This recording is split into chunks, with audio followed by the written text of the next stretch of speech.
Shock Monkey Radio is entertainment for adults, by adults, and the views and opinions expressed here do not reflect upon the sponsors or FXBG Public Radio. For additional information, please refer to the United States Bill of Rights. Stand warned. Thank you all so much for watching the Big Trouble in Little China movie review. 860-some views I got on it this past week. Not bad, exactly. Thank you. I'd like to think it's the quality of my review, but I think the truth of the matter is everyone just loves that movie as much as I do. And so that's why people look for it. It's funny because like some videos get more views like on BitChute than they do on YouTube and vice versa. And it's just baffling how these algorithms work. But thanks. Keep watching. I appreciate it. So welcome to Shock Monkey Radio. I'm your host, the Madman. Kind of in a good mood. No, I'm definitely in a good mood. I got drunk dialed by a couple of old shipmates the other night. It's like 11:30. I was just laying down for bed. And I get that weird FaceTime sound from my phone. I did or whatever. I don't hear it that often. I'm like, what the hell is this? I'll look at the name. And it's a guy served with in the Navy, Grayson Highborn. Some of the names have been changed to protect the people with security clearances. So it's Grayson Highborn, and I'm like, I haven't talked to this guy in like 20 years. And so between me seeing the name and opening the FaceTime, I constructed this whole scenario in my head where he's going to be, hey man, I know we haven't talked in like 20 years, but I'm in town for a conference in DC, and I'm at this bar in Alexandria, and the cop's saying if I can get a sober ride home, I don't have to go to jail tonight. And that's what I'm thinking in my head. And so I'm thinking I got to go help a shipmate out. But no, it was just two of my old guys I was closest to in the Navy, Grayson Highborn and Chaz Pruitt, FaceTiming me because they were meeting together. I wish I could have come down. Our lieutenant had died previously, passed away. She retired an admiral. Good for her.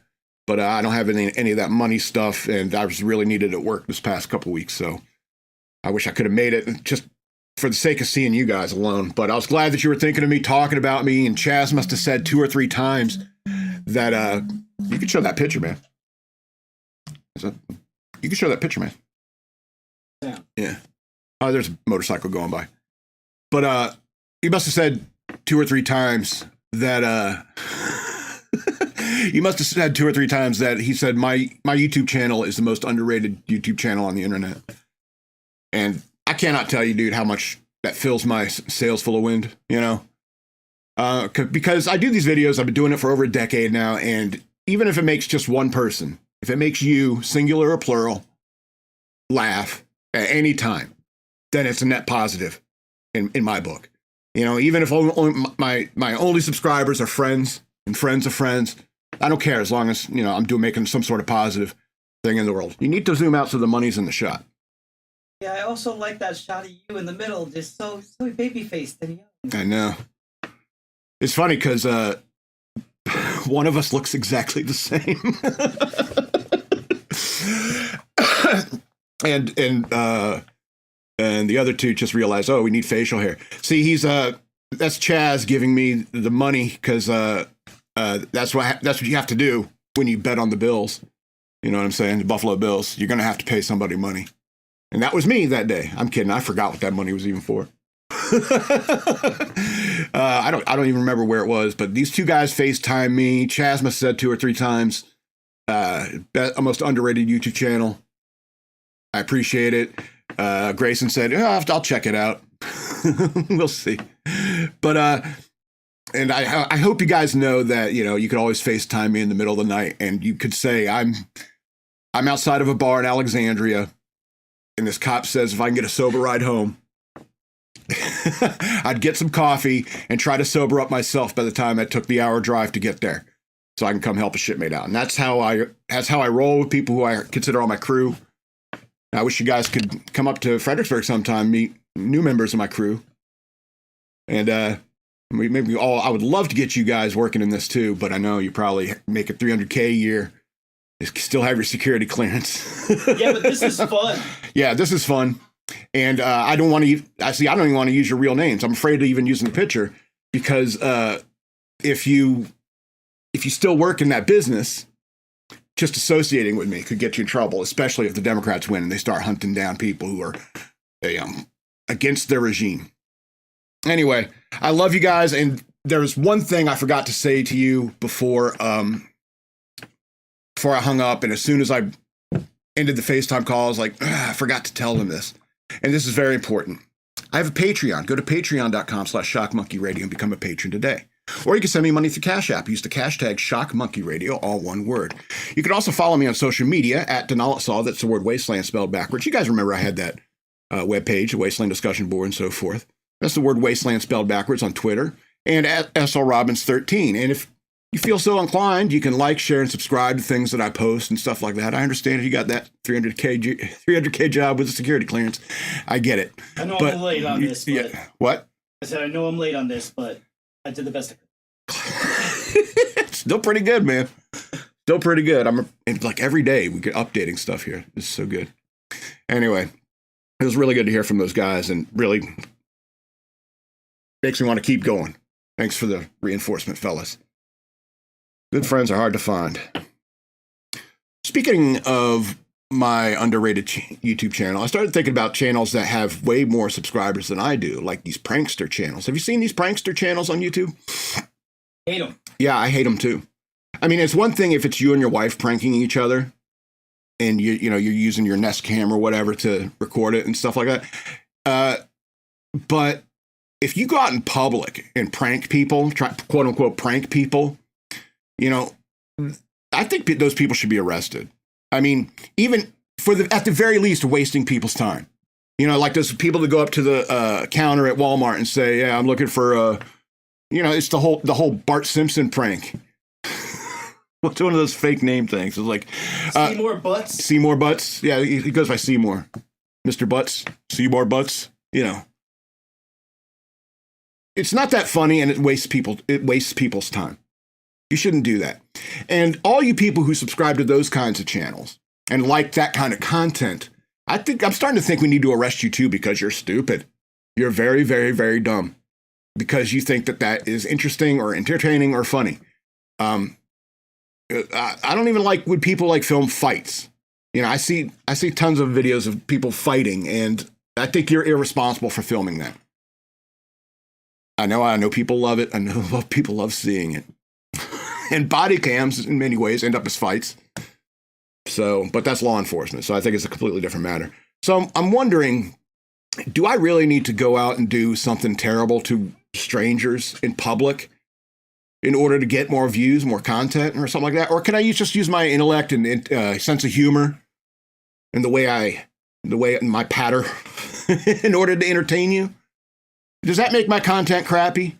And there are a million Matt Walshes and Ben Shapiro's in the world that just talk to the cameras, spouting off their opinions, no matter how much more well-funded and better organized they are.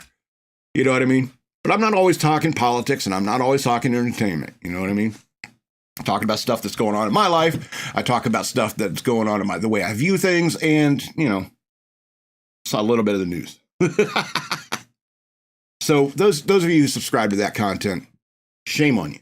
Unsubscribe to that content. Start subscribing to mine. You're like a whore today.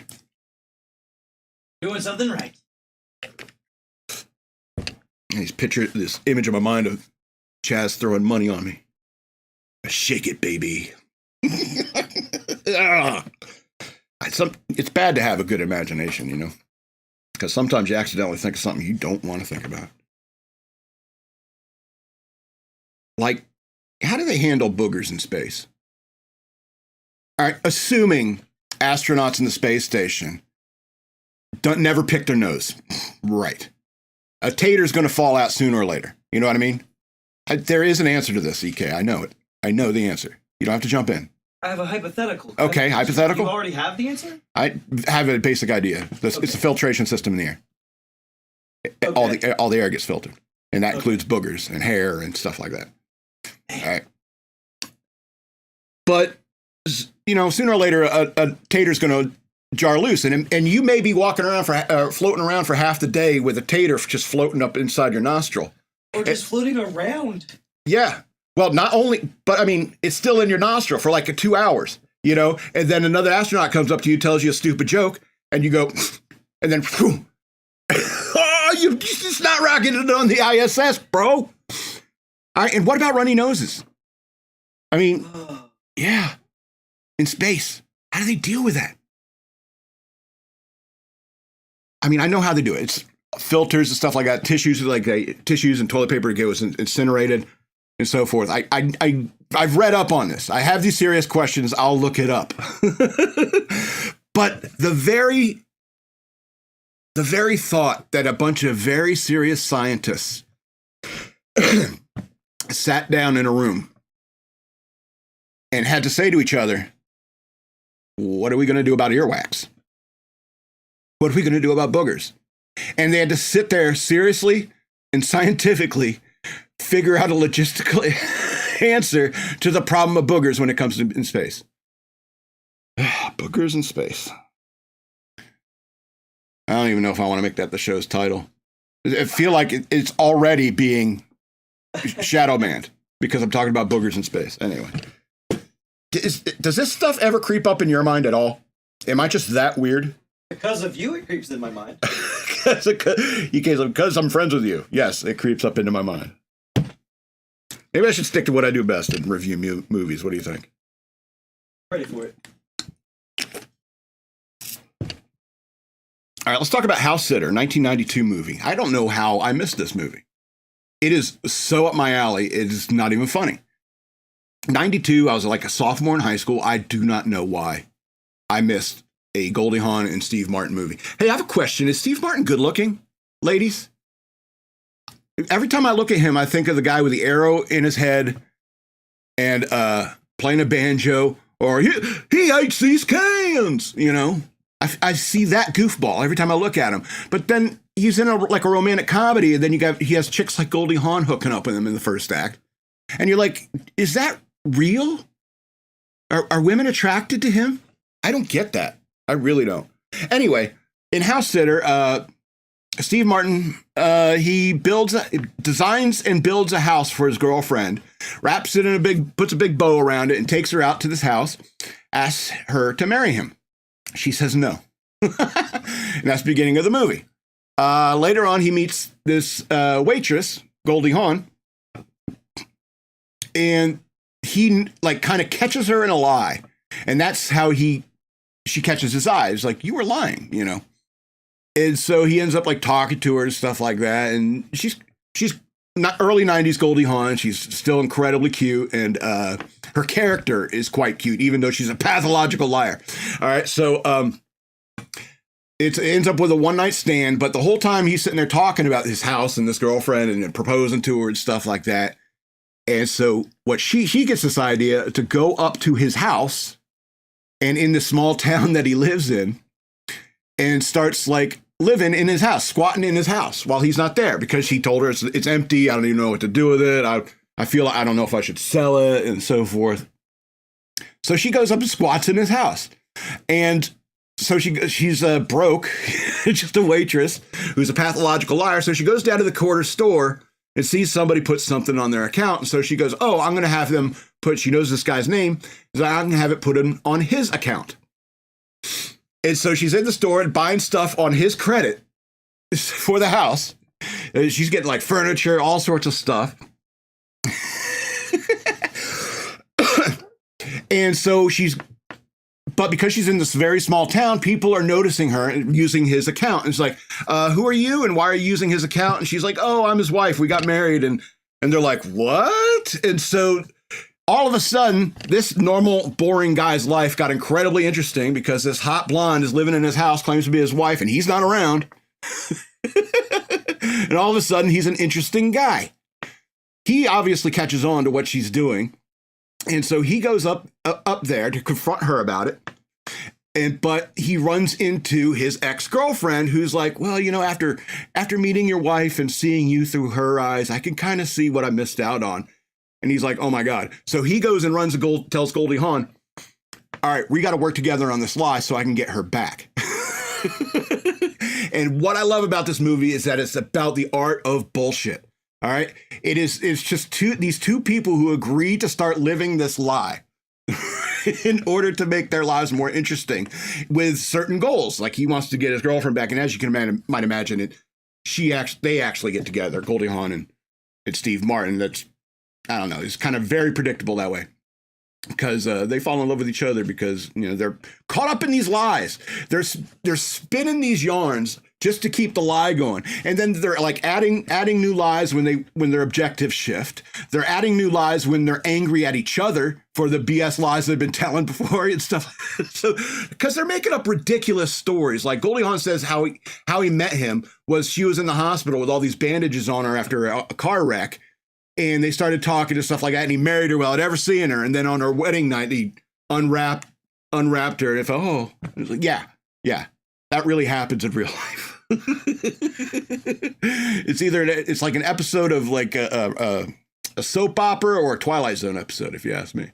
You know, it's bizarre. And so these yarns, these tall tales, they keep getting bigger and bigger and compounded. And they got to keep working with each other in order to like keep the lies straight. You know, and she is like making up stuff about him that accidentally repairs his relationship with his father and stuff like that. I mean, it's amazing, right? The amount of BS that's going on in this movie. And my favorite, there's one scene that's my favorite. They're having this like, it's the final act. And they need a mother and father for her character. And so she gets these two homeless people from outside her apartment and brings them up there. Because her dad, she told a lie that her dad also served on the same ship that Steve Martin's boss served in the Second World War.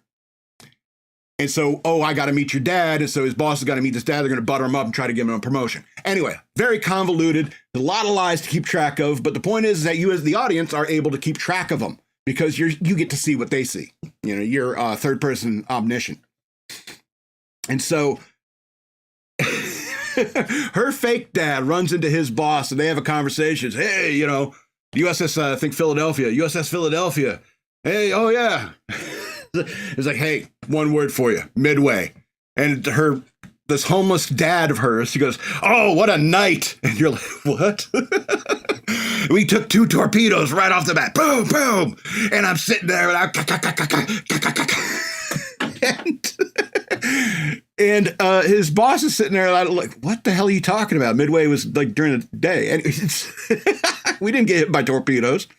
Anyway, so it's funny. And because later at the party, the boss comes up to Steve Martin's character and he's like, and Steve Martin's immediately apologized. Look, I want to apologize for her father. You know, it's like, and he says, no.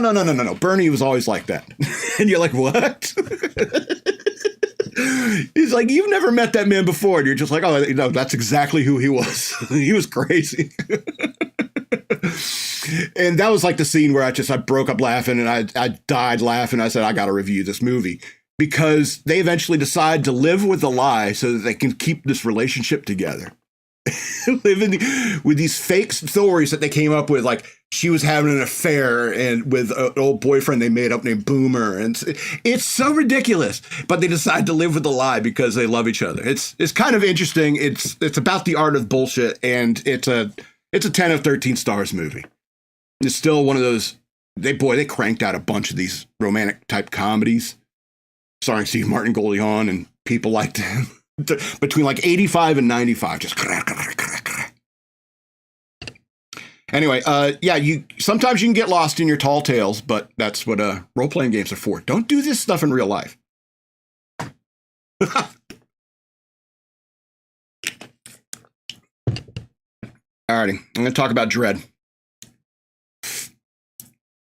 If you like Dredd, if you like Judge Dredd, I just think it's an interesting concept. You are very, very happy that this movie exists. You are very, very happy because the other one, it's just so terrible. I know EK loves it, but it was just so bad in terms of like who the character of Judge. That is a strong. Oh, all right, man. I like it. I thought it wasn't terrible.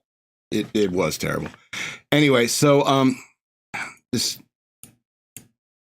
here's the premise. Judge Dredd. Baddest judge in the world, if you ask me. You know, he gets called into what they call the Chief Justice or whatever like that. This black female Chief Justice who's about I don't know, 1.5 feet shorter than Judge Dredd, and even in this picture, she's standing on a riser because he's like head and shoulders above her.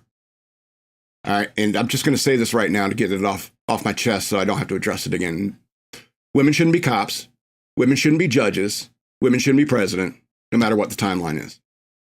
You can disagree with me all you want, but you're wrong. And so I realized, as much as I love this movie, it is woke. You know, they're forcing this rookie officer on a judge on him, and even when he's introduced to her, she's like, the Chief Justice is like, well, she's 3 points short of the passing grade. It's marginal.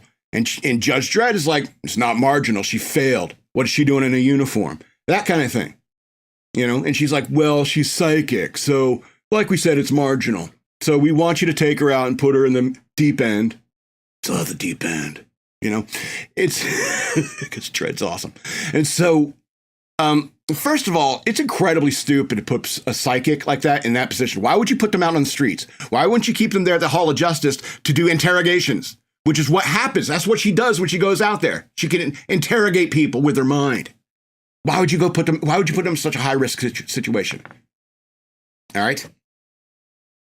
It seems like it could have, even if you think that women could be judges, even if you think that, the smart play would be to keep her back at the Hall of Justice to do interrogations. And what I do find interesting is that the Chief Justice asked the psychic to Anderson to read Judge Dredd. And I like what she said. She said, I sense anger, control, but there's something behind the control, almost. And she trails off and the Chief Justice cuts her off. And I think she was going to finish it like the sentence with almost faith, almost like he's a pious man. And I think that is kind of what she's describing. I sense anger, I sense control, and something behind the control, which is faith. I think that was a very cool, subtle aspect of that makes this movie way better than the original one. Yeah. So Carl Urban is not Stallone. Stallone says, I'm not doing it unless I can show my face most of the time. I don't want to wear a mask the whole time. But Carl Urban doesn't have that kind of ego. And you shouldn't see Judge Dredd's face. That was the whole point of Judge Dredd, especially in the comics. Anyway, the story is simple, but it's dire. You know, it's a fairly simple, like gang warfare, like judges taking on gang warfare, but it's incredibly dire because Mama locks down the what are they called? Mega unit? What are they called? The apartment complex. Yeah. She locks it down, locks everybody inside until they kill the judges. Incredibly dangerous and dire. And plus you get to see how crime is just way, like how the judges are outmatched in this world. And so it's like, it's not often we get a judge in Peachtrees. Well, you got one today. And Carl Urban is so good as Dredd in this. There's no deal. There's no need to deal with like corruptions too much. I mean, you had the dirty judges in the second act, but in the first movie, they're like questioning the system. There's like it's like episode 1. And it's like, every Star Wars fan wants to see a trade dispute playing out. You know what I mean? There's too much of that in Dredd as opposed to Judge Dredd. There's far more action, and you don't need to get into the politics of it and the intrigue. You don't need any of that. Mega blocks are called. Yeah. All in all, excellent Judge Dredd movie. Helps wash the taste of the other one out of your mouth because it tastes too much like Rob Schneider, who I love. I love that guy, but what are you doing in a Judge Dredd movie? I give it 11 to 13 stars, and I'll tell you why. There's 3 in the first act alone. There are 3 slow-mo segments. There was the car chase at the very beginning. There was Mama in the tub, and there was the raid on the drug den. All right. The first and the third one were pretty awesome. I think that effect is showing like the effects of the drug. What's that? There's one more. At the end. First act? First act, yeah. What's the what fourth one? When Mama makes the example. Oh, right. Yeah, there's 4. You're right. But the slow-mo segments look good. I do think that I like that effect. But there was at least one you didn't need. It's like, it's okay. You can cut out a scene with Lena Headey. It's not going to break my heart. Might break hers, but it's not going to break my heart. But the slow-mo segments, like the car chase was pretty awesome because action's happening during the slow-mo. It's the same thing with the drug den. You know, there's some slow-motion bullets shooting through people's heads and stuff. It's kind of awesome. All right. And that's why this movie is way better than the first one. All right. Yeah. So, plus another star taken away because a female psychic non-judge had to save Dredd. She's a fail. She's a fail all day. She's a fail. She loses her gun. She gets captured. She's not wearing a helmet. She's way outmatched because she's, 5'6", very attractive young lady, but it looks like I could throw her around, which is kind of what I like in women, but not necessarily in a cop. You know what I mean? I can complain about the woke stuff, but it's still a damn fine movie. Very good movie. 11 of 13 stars. All right. Maybe earlier we'll get into the news. News worth knowing.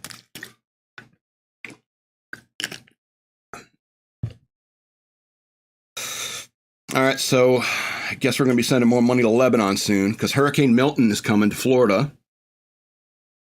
And so that's how you fix problems with hurricanes is you send money to Lebanon. Not only is this area already dealing with the aftermath of Hurricane Helene, we got another one, a Category 4 bearing down on Florida. The irony is I have family in a town called Milton in Florida. Oh, the irony is it's so thick. And, they've already been through it. I got friends and family down in that area. So I hope, I bet you might as well. Anyway, so the categories, it's now a category store form. It's expected to make landfall late tonight or early on Thursday morning around Tampa. Not only the friends and family, we got all this fictional friends and family down there. We got Jackrabbit Investigations is down there, Tampa Steel Company, Top Dogs Junk and Salvage. We should check on them. Make sure they need sandbags, water, some stuff, supplies. We'll send it to them. We're the game masters. We can send them everything they need. Anyway. Sorry about that. This is very serious. They're warning that Milton could generate a devastating storm surge with inundations higher than 10 feet. That means water coming up higher than 10 feet. All right, so yeah, this is just like all the stories related to the storm is compiled here. So it's looking like the storm of the century. Yeah. I'm sure CNN is already talking about how, look, global warming. On the opposite side of the spectrum is that, the Jews are sending hurricanes at Florida. And it's like, why? There's so many of them live there. Walt Disney World sets a curfew, or the county that they're in. Tampa bridges are shut down. Yeah. There are so many bridges in that area. Anyway, that sucks. You're probably stuck on, So, we gotta, get people help down there. I mean, even as close as North Carolina and Tennessee, a lot of people in trouble. And Americans, mind you, Americans in trouble. And what's Kamala Harris doing? Podcasts, The View. She's not altering her schedule because a bunch of Republican voters are dying. You think they give a shit? So, and it's frustrating because these federal agencies are stopping volunteers. They're stopping volunteers, like people trying to fly helicopters in to bring aid to people. They're stopping them. You're not following the rules. You got to do it this way. And it's like, get bent, FEMA. If that's what you are, get bent. We don't need you. And that's the problem with a large federal government. Eventually, it becomes your main focus is these crazy leftist ideas like we need to focus on DEI. You're FEMA, emergency management. This is an emergency, and you're not managing it. Americans are dying. And you dropped the ball. One could say, you know, where the buck stops, but where does it really stop? A woman who's never done anything for the country at all? Or an old man whose cheese has slipped off his cracker? So in the meantime, why don't you just back off, FEMA? Do what you're supposed to do. And leave good-hearted people who are trying to help others alone. It's so bizarre. You know, people will go and try to help people, do the right thing, trying to help people, and they'll try to prosecute them. But at the same time, like, I'm just scroll a little bit down on your Twitter feed, you scroll a little bit further down, and you see a bunch of people breaking into a 7-Eleven, taking everything they want. And they're like, well, we're not going to prosecute any of them. We look crazy to the rest of the world. That quote from Zoolander. I feel like I'm taking crazy pills. I felt like that what that rant was about. Excuse me. Let me clear my throat. Post rant. All right. Tim Walz. This guy. He looks like a catfish. I know the catfish, word has got hijacked by like dating sites and stuff like that, but the guy looks like a catfish. He looks like something you'd pull out of the river down here. Oh, it's a Tim Walz-Eye.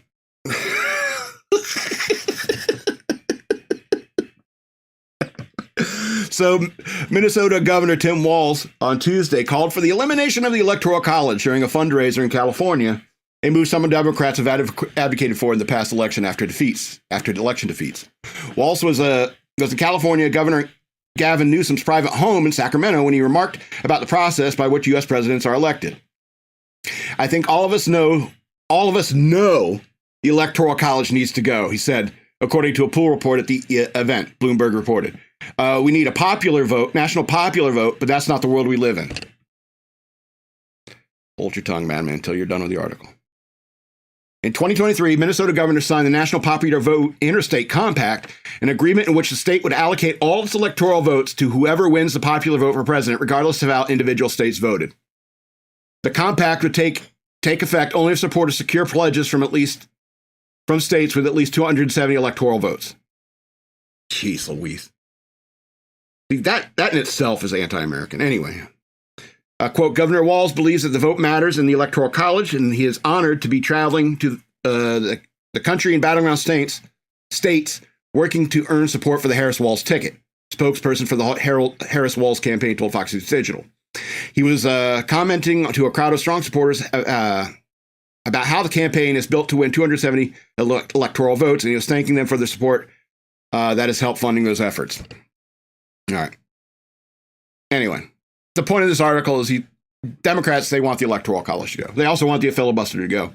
They want power, unlimited power. That's what they want, you know?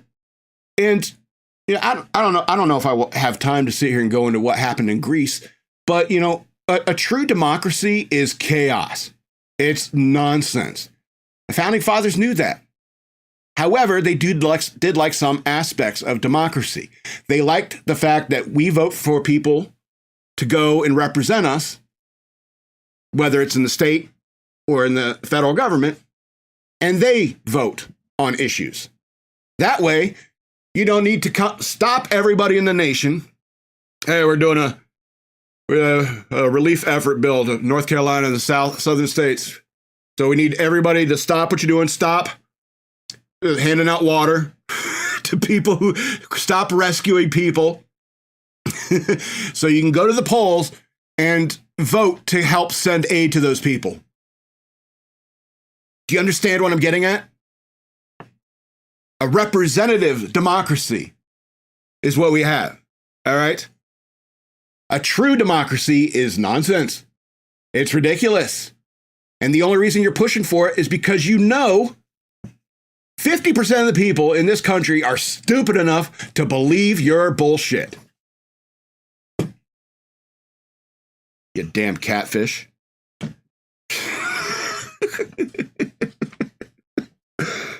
Tim Walz-Eye. That might be a good That would be show an title. episode name, yeah. I smell balsamic vinegar. Are you? I thought I've got plenty of it. Oh, okay. And I don't want any. Maybe it's me. All right. Let's talk about Harris. You know, the show must go on. I hate reading Harris quotes because it doesn't make any sense. The natural rhythm of my speech just gets locked up. You know, the show must go on until this election's freaking over. Look at this. I'm spitting all over my laptop. You guys notice me spitting? No? I'm like subconscious about that because that one video with Don't Stop Me Now by Queen, Freddie Mercury's just spitting all over the microphone. It's like, oh, that's disgusting. Go watch that video. See how much like spit ends up on that microphone. It's gross. Anyway. So here's a headline. Kamala Harris dodges Colbert question about the major changes she would bring versus the Biden presidency. She sat down with a friendly late show with Stephen Colbert, pointed that the polls show voters want the 2024 election to be about change. You are a member of the president administration, Colbert said, but under a Harris administration, what would the major changes be and what would stay the same? Sure, well, I'm obviously not Joe Biden, Harris responded. I've noticed, Colbert quipped. You know, what passes for comedy with these people is just so basic. You know, so you're all a bunch of basic bitches, is what it is. You're a bunch of basic bitches. But she went on to say, so there'll be one change. This is so hard getting through a Harris quote. So that would be one change in terms of, but also I think it's important to say with 28 days to go, I'm not Donald Trump. Harris said, sparking cheers from the liberal audience. Yay, you're not Donald Trump. They're all so mad at their dad, you know. She went on to say, and so when we think about the significance of what this next generation of leadership looks like, were I to be elected president, it is about, frankly, I love the American people and I believe in our country. I love that it is our character and nature to be an ambitious people. You know, we have aspirations, we have dreams, we have incredible work ethic. And I just believe that we can create and build upon the success we achieved in a way that we continue to grow opportunity and in that way grow the strength of our nation. Harris continued before touting her opportunity economy pitch and talking about her small business owner mother. Earlier in the day in the media blitz, she was on The View. She asked would have done anything differently. That's a different story, really. But she basically says the same thing to the ladies of The View. But I mean, who watches that? Who watches The View? I think The View watches The View. So I was very careful to read that quote accurately. It is predictive text. It really is. It's like she types a word into the text thing, on her text thing. It just starts hitting it like the next word over and over again until, you know, it's not even like people say she sounds like AI talking to you. All right. And that's true, except it's like an older version of AI. Modern AI has a point. It has a point. They figured that out. Kamala Harris can't even do that. She says nothing and doesn't have a point. I think people are starting to see this. I think people are starting to understand that she's just... I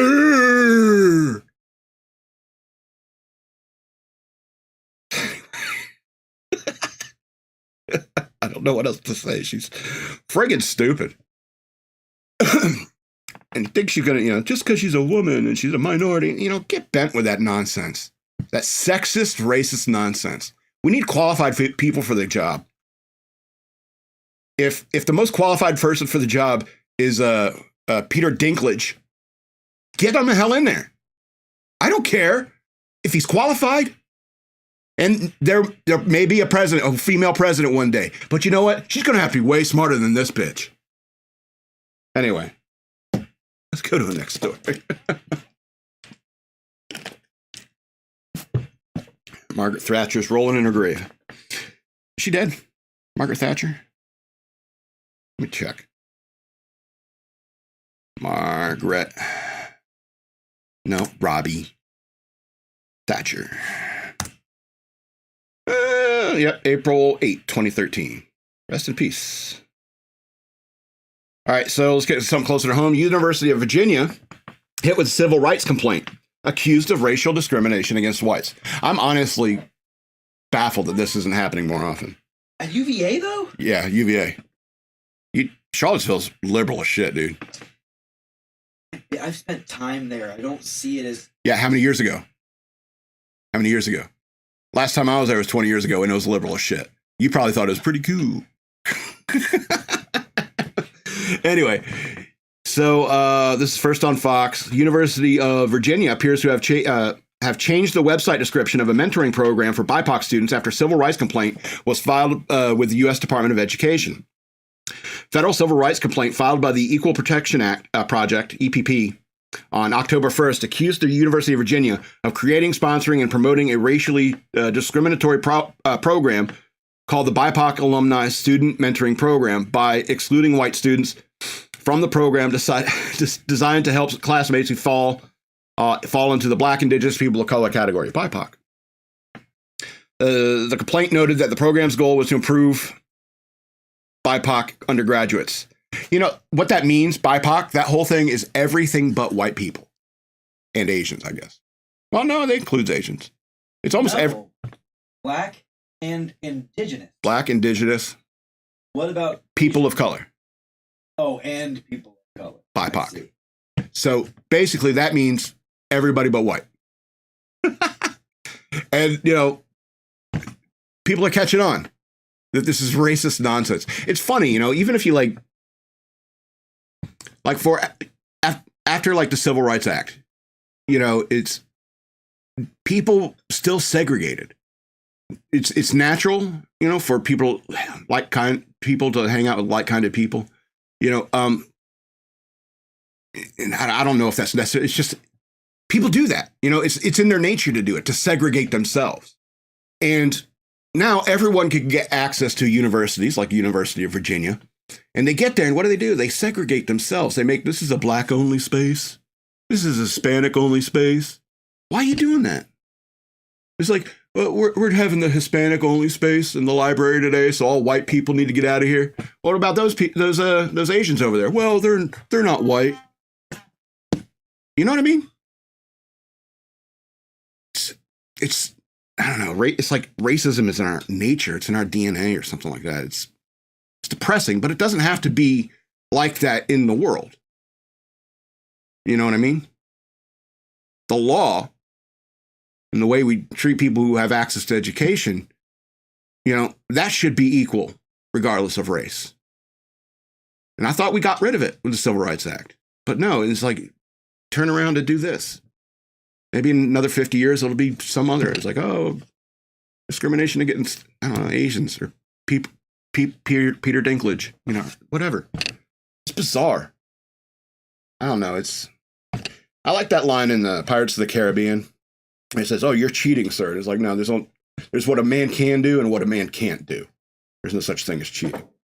You know, and that's kind of the point of pirates. Like, pirates are one of the most diverse people. Is like, because, you know, pirate ships, they were manned with like freed slaves and Spanish guy with big fluffy hats. A real diverse crew on board pirate ships, you know what I mean?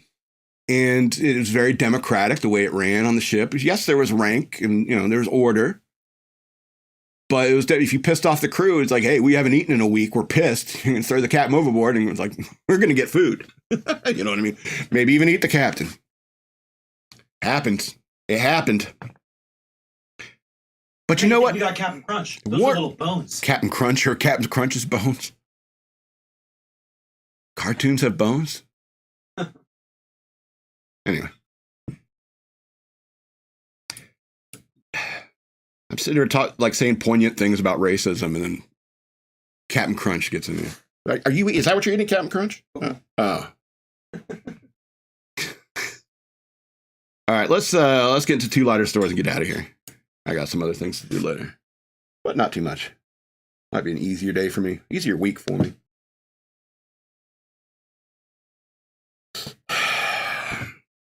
Man faces charges after he called 911 on somebody who lit a scented candle. You know, I'll try to hold it together and read the story. New Jersey man is facing charges after calling 911 on someone who lit a scented candle indoors, according to the police. Alfredo Gonzalez, who is 34 years old, grown man, mind you, was charged on Wednesday with making false public alarm misuse of 911 emergency line by the Gutenberg Police Department, per release. According to the police, Mr. Gonzalez expressed concern over the lighting of an indoor scented candle to the public safety office at the Gutenberg Police Department. Gonzalez also allegedly called 911, fabricating the need for a fire department response to a non-emergency and an EMS response for mental health evaluation on the individual who lit the candle. On the individual who lit the candle, not the guy who's freaking out that somebody lit a scented candle. That's where the mental illness is. Wow, that's as projection as it gets. All right. After the recorded 911 calls have been collected and reviewed, Gonzalez was investigated with fourth degree crimes of false public alarm misuse of 911 emergency line, and a warrant was issued for his arrest. Gonzalez continued making emergency, I guess, complaints to 911 following the investigation regarding his concerns over parking. Gutenberg police then apprehended the 34-year-old on his active complaint warrant. It's just a shame that people used to have a mental health system, and they try to fabricate mental health emergencies in order to cause issues because it's not intended for that, and that our purpose is to help people. EMS, us, that's our job. Gutenberg police lieutenant? That's a lieutenant talking like that? Rama Danovic said in a phone call with Fox News Digital. An inundating system with stuff like this is absolutely ridiculous and just something that and just not something that anybody in society would want, the lieutenant concluded. This is a perfect example of the misuse of 911 emergency communications line, which is solely intended for members of the public to report, blah, blah, you get it. 911's serious. They called me a name. Yeah, you ever seen those body cam videos where like they call 911 and the police show up? You're not real cops. What? Call 911, make sure I get real cops. And then whatever they got called there for, they may not get arrested for. But because they did that in front of the cops, we got to arrest you. You're misusing 911. And there's tons of those body cam videos where somebody just makes it worse on themselves because they're idiots. You know, and this guy's an idiot. Why do you keep going to the government to ask them to fix your problems for you? That's what I want to know. It's a very Democrat idea. I got to go to the government. I got to call 911 because somebody lit a scented candle and I don't like it. You know, I've been hungover and somebody lights a scented candle and it just doesn't sit right with me. I would never think about suing them or calling 911 on them because I'm an adult. I'm an adult who can solve my problems without having to get the government involved. And that's what makes me wonder about all these Democrats and people like this who call 911 for stupid shit. You know, you're like been bottle fed from the government for too long. That you think that's what the government exists for, is to feed you, give you everything you want, field your every complaint. Grow up, solve your own problems. Anyway. Let's make fun of vegans for a bit. What do you think? Reddit users' refusal to bend to militant vegan brothers' Thanksgiving demand sparks family drama. Yep, Thanksgiving's coming up, and we're going to have to hang out with your asshole family. All right, so Reddit user who asked for advice after a militant vegan, quote-unquote, brother demanded an entirely meat-free Thanksgiving for the whole family is stuck in a very tough situation. A therapist told Fox News Digital. Tell me what's up, internet, blah, blah, blah. I am on the a-hole subreddit. She says she's 31 and her brother Mark is 35. They don't get along. When Mark was a teen, he decided to become a vegetarian after watching a documentary on factory farming. And he got very, very annoying about it quickly. Two varies. But my dad shut him down when he started trying to get the rest of us to be vegetarian with him. This changed after he went to college. He made a bunch of very strange friends and went militantly vegan. It's his entire personality. Yeah, he watched one documentary and that became his whole life. That's sad. What if you watched like Super Size Me? Or Am I Racist? I'm trying to think of other. Roger and Me.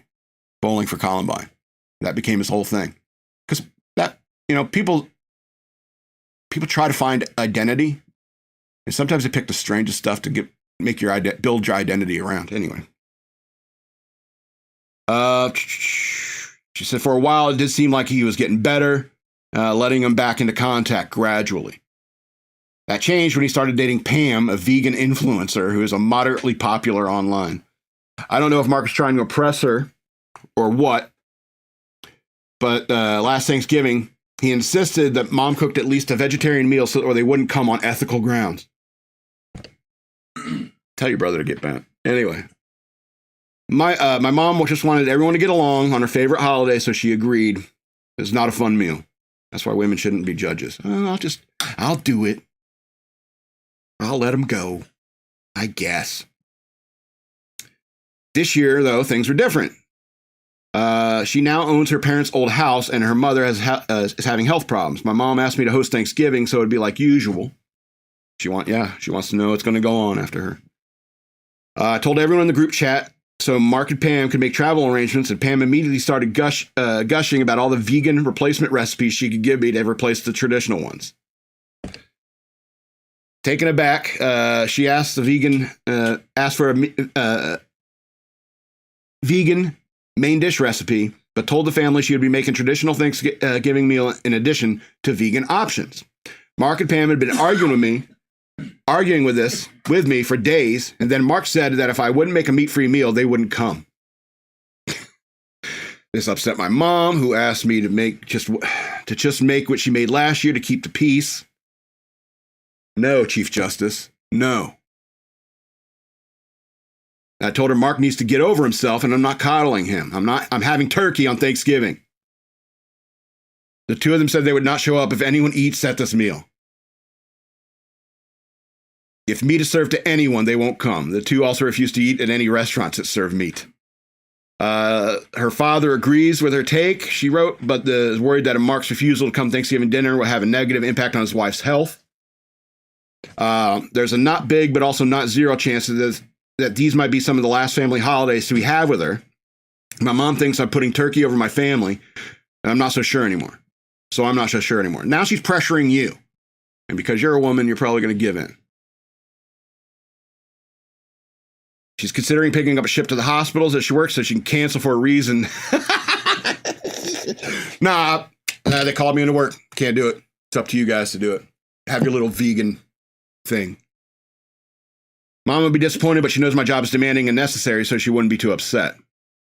Probably you're already bargaining. So I can back out of it this way. That way it keeps the peace. No. Chief Justice. Pass or fail. This is a fail. She's being put in an unfortunate position where she has to decide whether to appease her brother for her mom's sakes or stand her ground, knowing she may feel guilty of her mother not being able to enjoy Thanksgiving she envisions. How about your brother needs to stop being such a bitch because this is the last few holidays that your mother's going to have? So he needs to put aside his militant part of being vegan, put that aside, and go be with his family. It's not you choosing turkey, all right? It's him refusing to eat with the family on their terms, all right? This is not her fault. This is his fault. And when their mother and her father are pressuring her to just do what he wants so they come. When they do that, that is appeasement to a terrorist. That's terrorism. Anyway, now I'm all worked up and mad. I feel like I got in this show.